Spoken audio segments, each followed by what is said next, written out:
बाबा साहब अंबेडकर जी का 1924 का एक संगठन है जिसका नाम है बहिष्कृत हितकारिणी सभा। बाबा साहब अंबेडकर जी के जीवन की सबसे पहली ऑर्गेनाइजेशन, सबसे पहला संगठन, और उसका संगठन का ब्रीद वाक्य क्या है पता है आपको?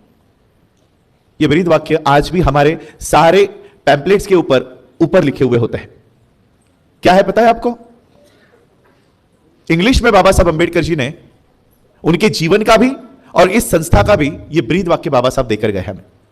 इंग्लिश में बाबा साहब लिखते हैं to educate, to agitate and to organise. इसको आप आपके प्रादेशिक भाषा में कैसे बोलते हो? शिक्षित बनो, संघर्ष करो, संगठित रहो। कोई गलती कर रहा हूं मैं इसमें बोलने में? शिक्षित बनो, बाबा साहब ने कभी नहीं कहा, यह हमने कर दिया ट्रांसलेशन। शिक्षित बनो, बाबा साहब ने कभी हमें शिक्षित बनने के लिए नहीं कहा है, शिक्षित करने के लिए कहा है। टू एजुकेट, खुद के लिए एजुकेशन मत लो, समाज को एजुकेट करो। और अगर समाज को एजुकेट करोगे तो खुद को भी एजुकेट होना पड़ेगा ना। पहले हमने क्या किया?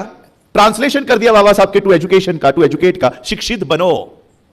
और वो शिक्षा सिर्फ हमने अपने आप के लिए इस्तेमाल की।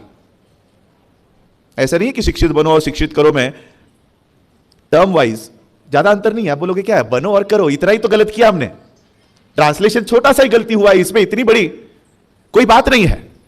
लेकिन बाबा साहब का हेतु यह था, शिक्षित बनो। जो लोग शिक्षित बनो के पीछे जाते हैं वो क्या कर रहे पता है? एसएससी पास करते हैं, एचएससी पास करते हैं, ग्रेजुएशन करते हैं, पोस्ट ग्रेजुएशन करते हैं, नौकरी ले लेते हैं, शादी कर लेते हैं, बच्चे पैदा करते हैं और उस शिक्षा का इस्तेमाल सिर्फ अपने आप तक करते हैं।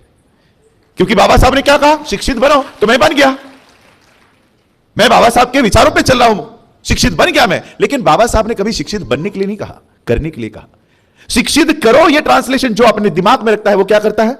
वो भी 10वीं पास करता है, वो भी 12वीं पास करता है, वो भी ग्रेजुएट, पोस्ट ग्रेजुएट होता है, डॉक्टर होता है, इंजीनियर होता है। और वो उसके दिल में यह होता है कि बाबा साहब ने मुझे शिक्षित करने के लिए कहा है। वो अपने शिक्षा का इस्तेमाल लोगों को जागृत करने के लिए करता है और एजुकेट करने के लिए करता है।